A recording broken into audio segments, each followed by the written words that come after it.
இயேசு உங்களை நேசிக்கிறார். பிரியமானவர்களை, இந்த நாளில் ஆண்டவர் நம்மளோடு பேசும்படிய வேதத்திலிருந்து 2-3 வசனங்களை கூட வாசித்து ஆண்டவர் நம்மளோடு இடைபடக்கூடிய நாம் கற்றுக்கொள்ளக்கூடிய காரியங்களை பார்ப்போம். அது நீதிமொழிகளின் புஸ்தகம் 3வது அதிகாரம் 26, 27, 8 வசனங்கள் இப்படியாக சொல்லுகிறது. நன்மை செய்யும்படி உனக்கு திராணி இருக்கும் போது அதை செய்ய தக்கவர்களுக்கு செய்யாமல் இராதே. உன்னிடத்தில் பொருள் இருக்கையில் உன் அயலானை நோக்கி நீ போய் திரும்பி வா, நாளைக்கு தருவேன் என்று சொல்லாதே. அச்சமின்றி உன்னிடத்தில் வாசம் பண்ணுகிற உன் அயலானுக்கு விரோதமாக தீங்கு நினையாதே. ஒருவன் உனக்கு தீங்கு செய்யாதிருக்க காரணமின்றி அவனுடைய வழக்காடாதே. கொடுமையுள்ளவன் மேல் பொறாமை கொள்ளாதே. அவனுடைய வழிகள் ஒன்றையும் தெரிந்து கொள்ளாதே. மாறுபாடு உள்ளவன் கர்த்தருக்கு அருவருப்பானவன். நீதிமான்களோடே அவனுடைய ரகசியம் இருக்கிறது. பிரியமானவர்களே, நன்மை செய்யும்படிக்கு உனக்கு திராணி இருக்கும் பொழுது அதை செய்யத்தக்கவர்களுக்கு செய்யாமல் இராதே என்று ஆண்டவர் சொல்லுகிறார். சில நேரங்களில் நம்மளால ஒரு உதவி செய்ய முடியும் அப்படின்னு சொல்லி நம்ம நினைத்தோம் அப்படின்னு சொன்னா அது செய்ய முடியும்.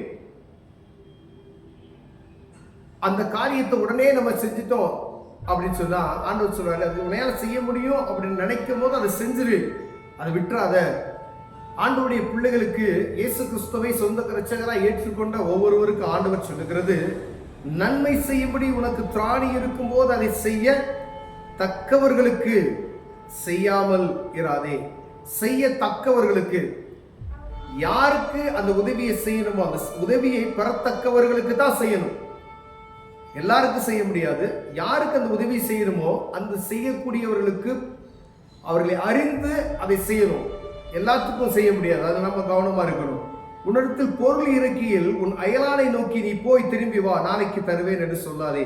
ஒருவேளை ஒரு சின்ன ஒரு ஒரு பொருள் கேட்குறாங்க, அது உங்கள்கிட்ட இருக்கு, உங்க சொந்தக்காரன் அயலான பக்கத்து வீட்டுக்காரன் உறவினர்கள் கேட்கும் பொழுது இருக்கும் பொழுது அந்த பொருளை கொடுக்காதபடி நாளைக்கு வா தரேன் அப்படின்னு சொல்லாதீங்க. இருக்கும் பொழுது அதை கொடுத்து உடனே அதை முடித்துருங்க. ஒருவேளை அது நாளைக்கு இருக்கும், நாளைக்கு இருக்க, நம்ம நாளைக்கு இருப்போம், நாளைக்கு இருக்க மாட்டோம், அது இல்லை. ஆண்டவர் சமூகத்துல அநேக நேரங்கள்ல எளிமையர்களுக்கு மற்றவங்களுக்கு உதவி செய்கிறோம் என்று தேவதூதர்களையும் நேசித்து இருக்கிறார்கள். ஆபிரகாம் பாருங்க, தூதர்கள் அவருக்கு தெரியாது, அவங்க வந்தாங்க, மரத்தடியில் உட்கார்ந்தாங்க, வாங்க இளைப்பாருங்கள் அப்படின்னு சொல்றாரு. அவங்க ஆசீர்வதிக்கும் பொழுதுதான் இவர்கள் கர்த்தருடைய தூதன் என்று அவர் அறிந்து கொள்ளுகிறார். பெரியவன் யாருக்கு உதவி செய்தோம் என்பதை அது பின்பாக தான் தெரியும், ஆண்டவர் சொல்லும்போது தான் தெரியும். ஒருவேளை நம்ம வந்ததுமே அது மூஞ்சில் அடிக்கிற மாதிரி பேசிட்டு உதவி செய்யாதபடி இருந்தோமே ஆனால் அது தூதர்களுக்கு செய்கிற ஒரு காரியமாக கூட நம்மளால அறிந்து கொள்ள முடியாது. பிரியமானவர்களே, அச்சமின்றி உன்னிடத்தில் வாசம் பண்ணுகிற உன் அயலானுக்கு விரோதமாக தீங்கு செய்யாதே. பயம் இல்லாதபடி உன்னிடத்தில் வாசம் பண்ணுகிற உன் வேலைக்காரனா இருக்கலாம், உங்ககிட்ட உங்க கூட இருக்கலாம், பயம் இல்லாதபடிக்கு இருக்கக்கூடிய ஒருவனுக்கு அவனுக்கு என்ன செய்யாத, விரோதமாக தீங்கு செய்யாத. அச்சமின்றி உன்னிடத்தில் வாசம் பண்ணுகிற உன் அயலானுக்கு, அவன் யாரவன் அயலான் அப்படின்னு சொல்லிட்டு அடுத்தவன் உன்கிட்ட பயம் இல்லாதபடி உன்னை நல்ல நம்பிக்கையோடு உங்ககிட்ட எஜமானனாய் நண்பனாய் இருக்கக்கூடிய ஒருவனுக்கு தீங்கு செய்யாத அப்படின்னு சொல்றார் ஆண்டவர். அப்ப பாருங்க, ஆண்டவர் கர்த்தருடைய பிள்ளைகளுக்கு அநேக காரியங்களை எவ்வளவு கவனமா இருக்கணும் பாருங்களேன். அவங்களுக்கு தீங்கு செய்யாத அப்படின்றாரு. இஸ்ரவேல் ஜனங்களோடு எகிப்தில் இருக்கக்கூடிய ஜனங்கள் கலந்து வந்தார்கள், அது ஆண்டவரை ஏற்றுக்கொண்டார்கள். அதே போல உன்னிடம் வேலை பார்க்கக்கூடிய அயலானும் ஆண்டவருடைய நாமத்தை அறிந்து கொள்ள முடியும், அவனுக்கு சாதாரணமா தீங்கு செய்யாத அப்படின்னு சொல்றார். பிரியமானவர்களே, ஒருவன் உனக்கு தீங்கு செய்யாதிருக்க காரணமின்றி அவனுடைய வழக்காடாதே. ஒருவன் உனக்கு தீங்க, நம்ம நண்பனா இருக்கலாம், உறவினரா இருக்கலாம், பக்கத்து வீட்டுக்காரலாம், அயலாளா இருக்கலாம், அவன் உனக்கு எந்த தீங்குமே செய்ய மாட்டான். அப்படி இருக்கும்போது அவனுக்கு நீ எதையும் தீங்கு செய்யாத.